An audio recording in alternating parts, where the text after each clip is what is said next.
Hello friends, મારી YouTube channel કલ્પના home કિચનમાં આપનું સ્વાગત છે।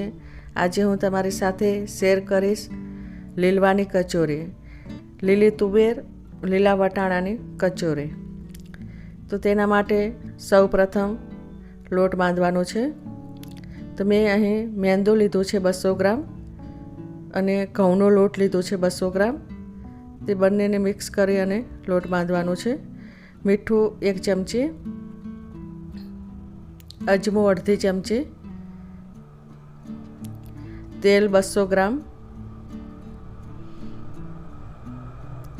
હવે આ લોટ છે તે મિક્સ કરી લેવાનો। આ તેલને બરાબર મિક્સ કરીને જોઈ લેવાનું કે જો આવી રીતે બરાબર લોટ થાય તો આવી રીતે મુઠ્ઠી બંધાય તો જ આ લોટ સારો બંધાય છે। જો ઓછું તેલ પડે તો નાખવાનું, પણ આ તેલ પરફેક્ટ છે અંદર। અને જરૂરિયાત મુજબ પાણી ઉમેરીને લોટ બાંધવાનું છે। આ લોટ આપણે ભાખરીનો લોટ બાંધીએ તેવો લોટ બાંધવાનો છે। હવે આપણે બિલકુલ પાણી અંદર ઉમેરવાનું નથી। હવે એમને જ આવી રીતે લોટ બાંધવાનો। લોટ આનો જો બરાબર બંધાય તો કચોરી બરાબર તળાય છે અને કાચી રહેતી નથી। તો આવી રીતે એને એકદમ કઠણ લોટ બાંધવાનો છે। જે લોટ આવી રીતે તૈયાર થઈ જાય છે। હવે આપણે આ જે લોટ છે એને 30 મિનિટ આપણે સાઈડમાં મૂકી દઈશું અને બીજી તૈયારી કરવાની। તો તેના માટે બટાકા લીધા છે 200 ગ્રામ, તેને બાફી લેવાના છે।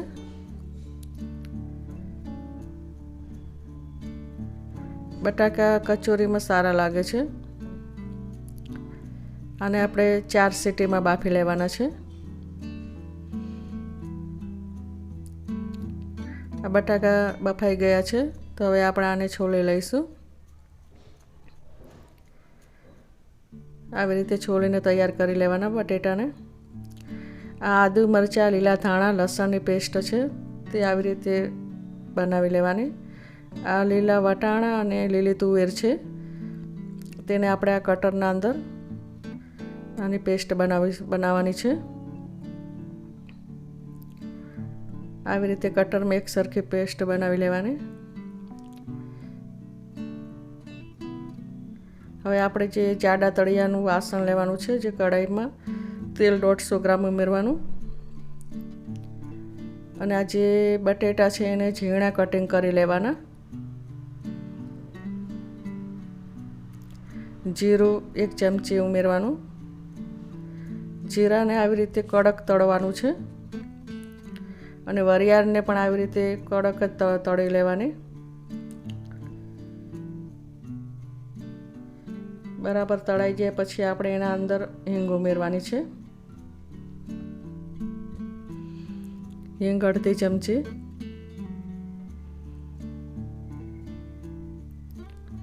હવે આપણે આ જે લીલી તુવેર અને લીલા વટાણાની જે પેસ્ટ છે એ ઉમેરવાની છે। અને આપણે બરાબર મિક્સ કરી લેવાનું।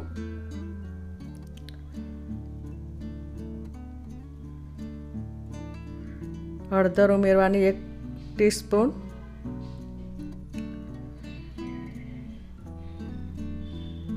ધાણા જીરું પાવડર 1 ટીસ્પૂન, મરચું પાવડર 1 ચમચી, ગરમ મસાલો 1 ચમચી, મીઠું 1 ચમચી, આદુ મરચાં લસણ લીલા ધાણા પેસ્ટ 1 ચમચી, ખાંડનો પાવડર 2 ચમચી નાખવાનો છે।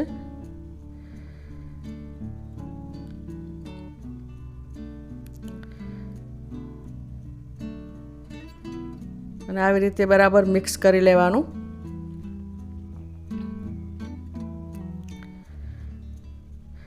આ જે બટાટા છે તેને પણ આપણે આના અંદર ઉમેરી દઈશું અને આવી રીતે બરાબર મિક્સ કરી લેવાનું। બરાબર મિક્સ થઈ જાય પછી આપણે એના અંદર લીંબુનો રસ નાખવાનો છે 2 ચમચી।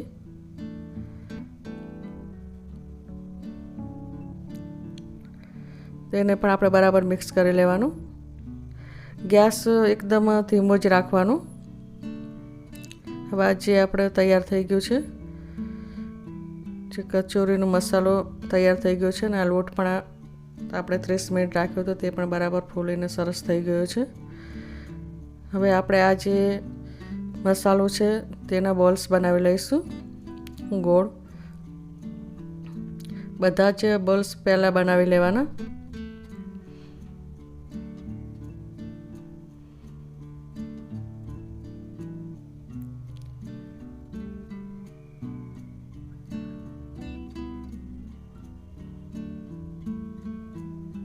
હવે આપણે આજે કચોરી બનાવવાનું છે અને રોટલીના જેમ થોડી વણી લેવાની.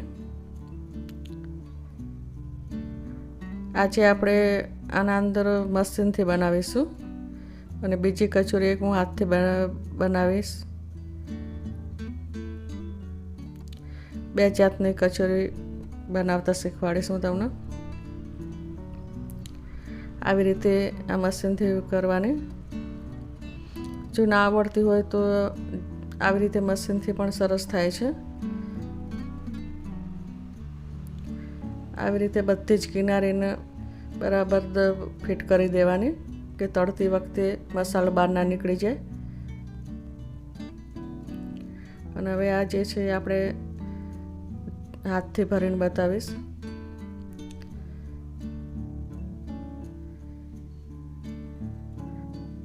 આવી રીતે વણીને પછી અંદર આવી રીતે ગોળ બરાબર ચપટીથી જ ફિટ કરવાનું. આ લોટ આવી રીતે ગોળ કરી અને પછી એને ઉપરનું જે ટોચ છે આવી રીતે અંગૂઠાને આંગળીના વચ્ચે દબાવીને નીકાળી દેવાનું લોટ વધારાનો.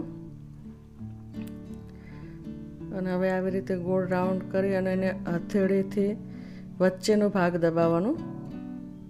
વચ્ચેના ભાગને બરાબર ખાડો કરવાનો કે જેનાથી એ આપણે તળતી વખતે ફૂલે છે. આવી રીતે બધી જ કચોરી તૈયાર કરી લેવાની. હવે આપણે આ જે તેલમાં એક નાનો લોટનો ટુકડો ઉમેરવાનો કે જે તળીને ઉપર આવે તો આપણે આ તેલ તૈયાર થઈ ગયું છે. આવી રીતે ઉપર આવી જાય તો તેલ તૈયાર થઈ જાય છે. તેલ ગરમ થઈ જાય બરાબર પછી જ આપણે કચોરી ઉમેરવાની. હવે આપણે કચોરી ઉમેરીશું. આવી રીતે એક કચોરી અને ધીમેથી જ અંદર ઉમેરવાની કે તેલ બહાર ઉડે ને. કિનાર ઉપરથી જ ઉમેરવાની.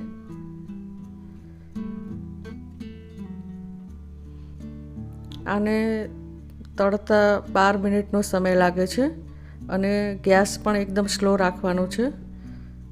અને ચમચીથી આવી રીતે એને ફેરવવાની. બધી જ કચોરી એક કરીને ફેરવી લેવાની.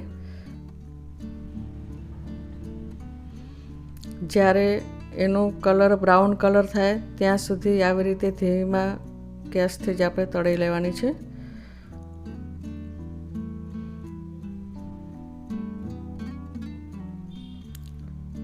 અને જો ફૂલ ગેસથી તળીએ તો અંદરથી કાચી રહે છે.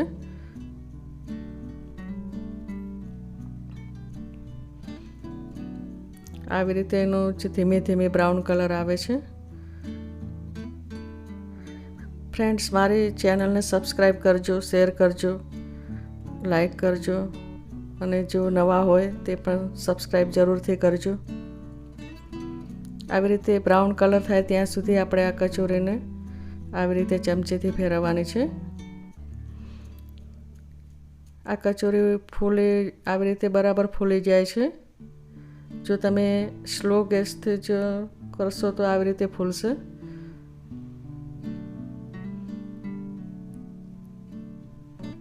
આવી રીતે કચોરી ફૂલીને તૈયાર થાય છે.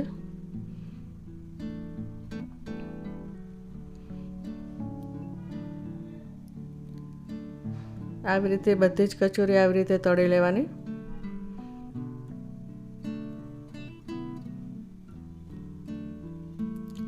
હવે જે આ કચોરી છે એ તૈયાર થઈ ગઈ છે. આનો જે આવો કલર બ્રાઉન કલર થાય છે આવી રીતે આ કચોરી તૈયાર થઈ જાય છે.